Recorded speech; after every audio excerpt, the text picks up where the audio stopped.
Growing up, see, I was born in 1947, January of 1947. So I would have been, let's say, when I was 5 or 6, which is the earliest continual recollections I have. um, that would have been what, 52, I guess, 1952. At that time, my folks had bought a new house as part of the Korean War vintage homes. They were small, probably only about 900 square feet, 2 bedroom.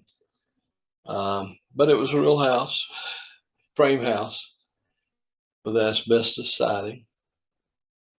And it had a generous sized lot, bigger than most homes today. And I think they paid $11,000 for it. So at any rate, that house was located on Brown Place in Decatur, Georgia. So my brother Donnie would have been 3, I guess. So we lived there a couple of years, and we had an old, I believe it was 1937 Chevrolet. That's just a guess. It was one of those, with the running boards on it and whatnot.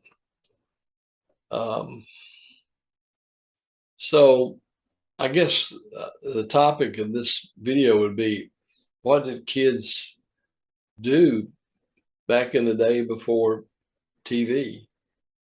And I mean, we didn't even have transistor radios back then, so it was. So we had to make our own fun, and we got pretty good at it, I guess. Kids will be kids. One of the things we used to do when we lived on Brown Place is we'd catch lightning bugs in a jar, and we'd put a cap on the jar, mason jar kind of thing, and with holes punched in it so that they could breathe. They wouldn't live very long anyway, but then we would take them into our room at night and go to sleep watching the lightning bugs lighten. That was our form of nightlight. And lightning bugs stink terribly. You catch them and you're around them very much, your hands smell bad. But anyway, things were altogether different back then. I mean, in the summertime, the windows were open, no air conditioning. So we had one huge window fan that was our only ventilation. So, and in the winter, our only heater was a floor heater. It ran on, I believe, natural gas, but it was in the hallway, so it could pretty well heat all the rooms if the doors were open. But it covered nearly the entire hallway. So as kids, we had to be careful when that thing was on to walk down the edge of it if we didn't have any shoes on, which was oftentimes the case. So that was a memory that's vivid. Also, it was there that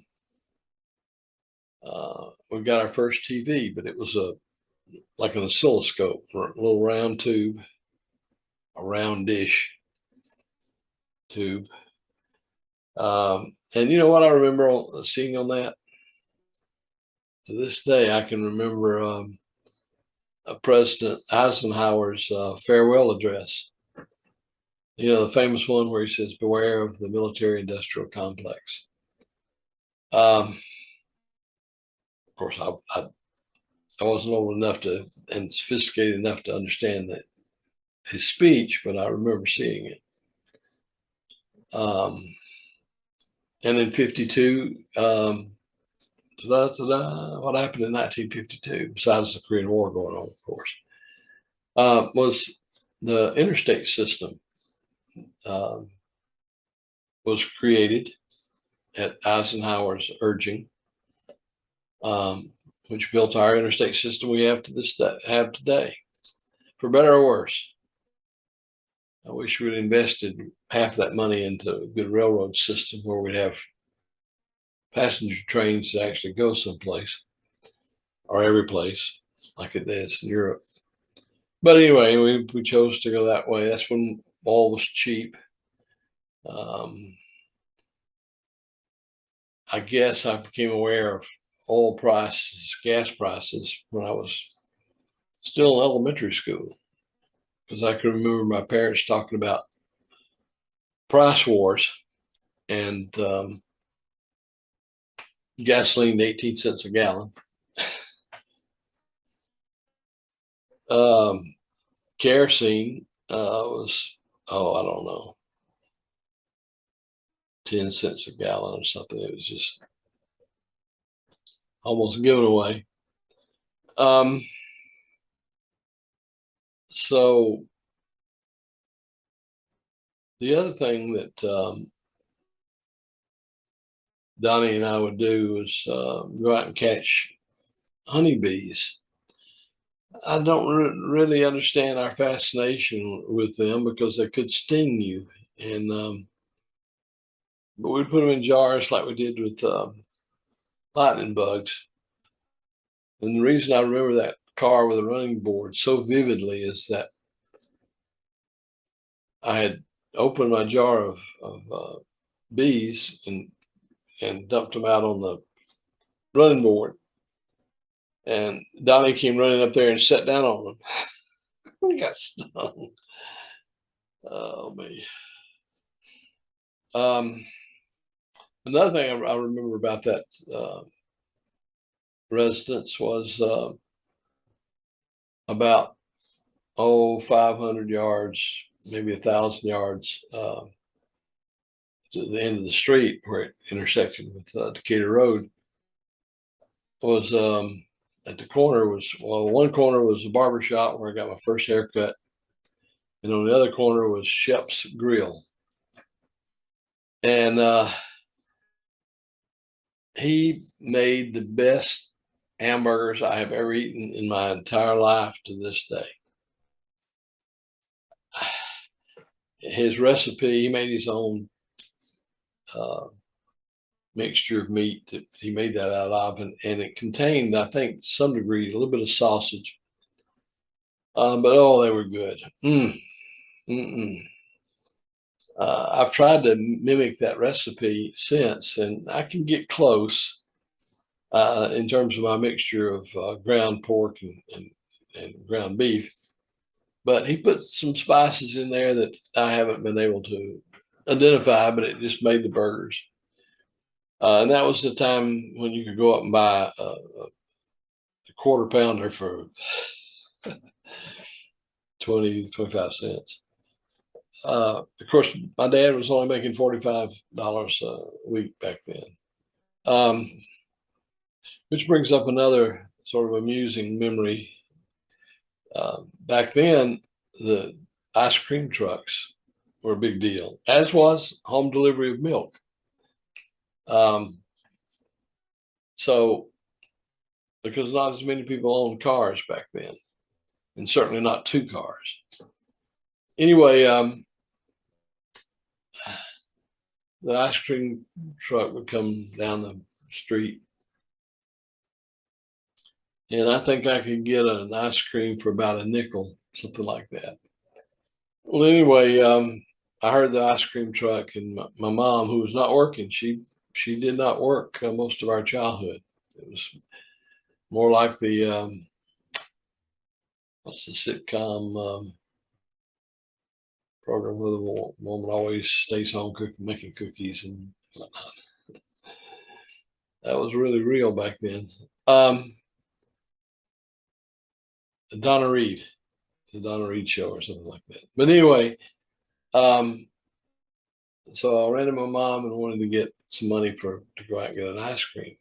Well, she didn't have any change, and she gave me a $5 bill, and I ran to the ice cream truck.